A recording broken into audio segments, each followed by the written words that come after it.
yego nibyo banyita Kiwi ariko banze neza banyita Eugene biterwa nuko yifuza kunyita. Ni Kiwi Rwanda Africa one ushaka kubaho life ye itandukanye n'iy'abandi babamo. Ngiye ikintu mu buzima bwanjye nemera cyo nuko utagomba kubaho nk'uko abandi babishaka, wowe ugomba kubaho kwawe. Ariko ubundi bitwaye iki kuba wabaho ubuzima wowe ushaka? Bitandukanye nuko ushobora kubaho wabaho ubuzima abandi bashaka. Uzirinde ikintu cyaguteranya na leta, ariko ubuzima bwose butazaguteranya na leta, ubwo buzima ugomba kubamo ku giti cyawe kandi ukabamo uko ubishaka. Robe bimeze bite? Meze neza cyane. Umeze neza? Meze bo. Meze neza. Ndi kukubona uri umusore ushima Imana cyane. Ndi umusore ushima Imana, nkaba ndi kumwe n'umujene wanjye Kiwi. Tukaba turi hano ngo tugire ibyo tuvuganaho, nari ngukumbuye cyane. Umusa nanjye ndishimye cyane kongera kukubona kandi guhura nawe nishema kuri jewe. Nanjye nuko nishima kuri njyewe, kandi tugitangira umwaka nkomeza kukwifuriza umwaka mushya. Niby'igiciro kuba tuwugeranyemo cyane. Urakoze cyane Robert. Ngiye nkunze rero ukuntu uri gusa neza. Ko nawe ari uko. Wowe ikirere kiri kugwa neza. Uri kubibona neza? Ndabibona kabisa. Ariko makuru numva ngo nuko muri iyi minsi ngo ugiye kurangiza no kwiga amategeko. Ngiye kurangiza ibintu by'amategeko, nkaba mfite na projet yo kujya kurira abantu cyangwa imbaga nyamwinshi, tukareba ku cyo bita penal code, tugashaka ingingo ziturengera nk'urubyiruko. Hari igihe usanga hari ibintu tugwamo rimwe na rimwe, ugasanga nta nubwo dufite amakuru y'ukuntu twakigobotora icyo kintu twagezemo. Nshaka kuza mugura kuri abo bantu, nkaza kuvuga kuri ayo maritikira penal code, tugashaka ingingo ziturengera nk'urubyiruko. Robert, rero twarimo tuganira n'ubundi reka duhite dukomerezaho. Ni ikibazo cyari kibayeho cyo kugira ngo baturogoye gusa, ariko it's okay, nta kibazo. Wari uri kumbwira ngo ufite ngo gahunda yo kuba ugiye gutangira kuganira n'urubyiruko mu buryo bugiye butandukanye, so ndagira ngo utubwire gahunda ushaka kuganiraho n'urubyiruko igendanye n'amategeko iteye gute, bimeze bite? Okay, murakoze cyane ku mikaze.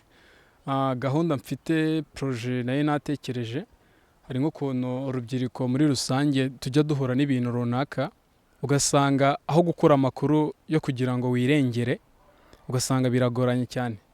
Ingingo zishobora kubarengera tugendeye ku igazeti ya leta, ayo penal code, izo article nkaza tukazisubiramo, umuntu akabazi ngo nguye muri iyi case nahanwa bingana cya ihazabu nshobora gutanga, ku buryo umuntu azajya ajya mu kintu runaka azi n'ingaruka na risk zacyo, ukagikora uzi nyuma ibigomba kukurikiraho.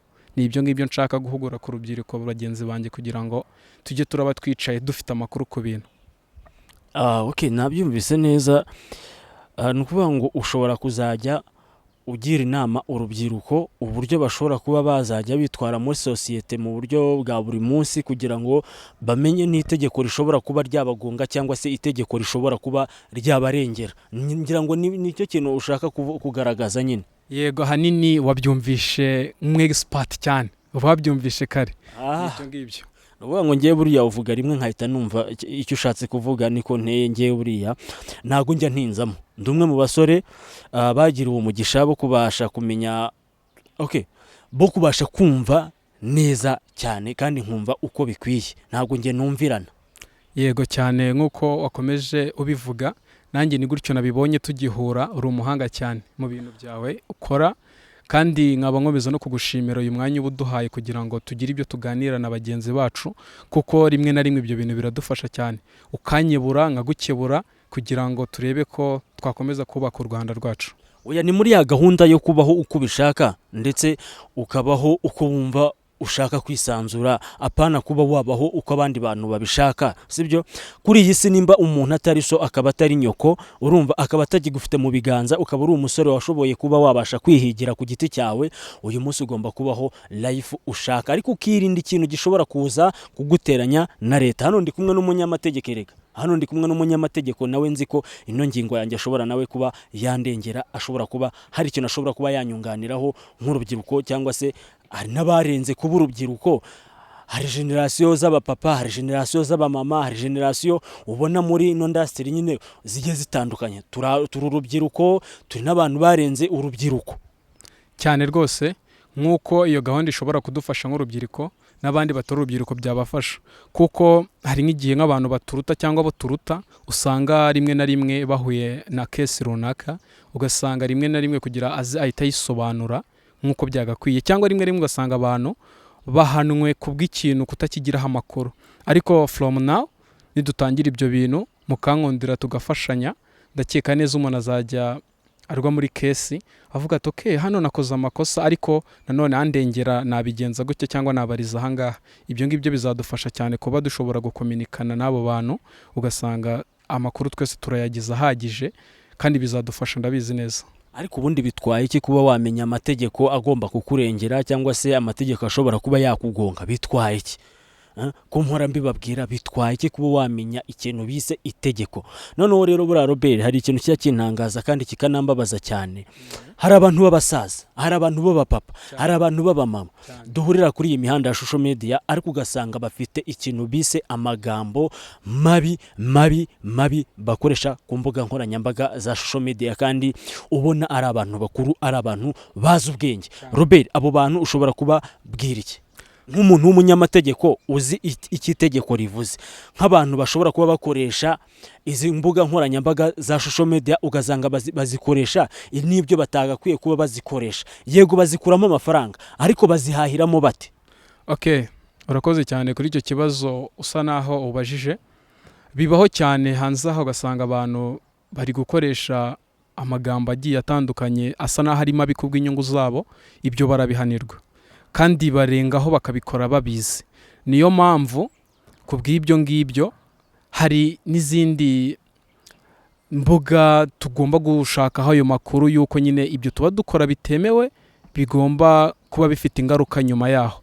Niyo mpamvu hagati aho ngaho urakoze cyane kuri icyo kintu bajije, tugomba gukosora icyo kintu, kuko aho kugira mbone nka mugenzi wanjye hari kesi yaguyemo, ashobora kuba hari ukundi kuntu yabikora akabona amafaranga kandi mu nzira ya nyayo iri feya, ndumva ari byo byiza kurenza ko ushobora kubona ibintu ushobora kuba wagarukwa nabyo nyuma y'uko, nubwo ushobora kubona inyungu, iyo income ariko ifite consequence nyuma, ndabizi neza ko ishobora kukwafegita mu buzima bwawe. Robert, njye hari ikintu mpora nibaza buri munsi, ni gute umuntu ashobora kuba yagira imyaka 35 cyangwa se akagira imyaka 40 nabe yarasobanukiye yuko ikintu agiye gukora ari ikosa agiye gukora? Bibe bishoboka gute?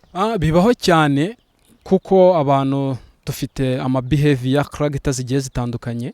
Hari nk'ikintu bita cognitive theory. Cognitive theory ni igihe wenda mu dukoresheje nk'icyongereza ni crime happening because of long or destroying thinking. Igihe ushobora gufata umuntu intekerezo ziwe mbi.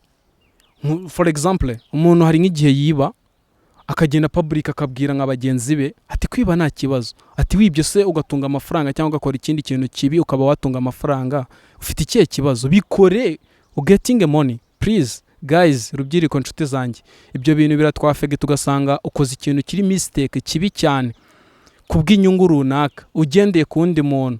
Ibyo rero ni ikibazo gikomeye cyane. Niyo mpamvu tugomba kwirinda kugendera ku bandi bantu kubera ibyo babonye nk'inyungu, ariko babikoze mu buryo bugiye butandukanye butanyuze mu nzira leta ishaka. Muri Robert, birambabaza cyane kubona umuntu w'imyaka 30, w'imyaka 35, w'imyaka 40 yifata nk'umwana w'imyaka 15, w'imyaka 20. Buriya umwana w'imyaka 20 hari byinshi abatazi, hari byinshi abataranyuramo, hari byinshi abatarabona. Ariko nimba umuntu afite imyaka 40 akaba afite imyaka 35 kuzamura, ariko ugasanga ni wa muntu ukijya mu bintu bidafite umumaro, ni wa muntu ukijya ku mbuga nkoranyambaga, ugasanga aracyakoresha imvugo nyandagazi, ugasanga aracyakoresha imvugo atakabaye akoresha mu ruhame cyangwa se muri societe abamo. Ugasanga umuntu w'umupapa ufite iyo myaka ni wa muntu hangara akajya kuri social media ntatinye gutuka umuntu kuri mama we cyangwa se kuri papa we. Uri kunyumva? Ndabyumva cyane. Ugasanga umuntu ni umupapa cyangwa se ni umumama w'abana bangahe, ni wa muntu uhangara akajya kuri social media akavuga amagambo atakabaye avugwa. Nkahita nibaza nko mu mutwe we abari matekereza gute? cyane ibyo bintu hanze aha ngaha nibyo bireze nibyo bigezweho, ariko in case nk'ukuntu turi gukomeza tugaruka ku mategeko yacu nka topic twari dufite mu kanya twatangiriyeho, ibyo bintu uvuze cyane ugasanga umuntu ari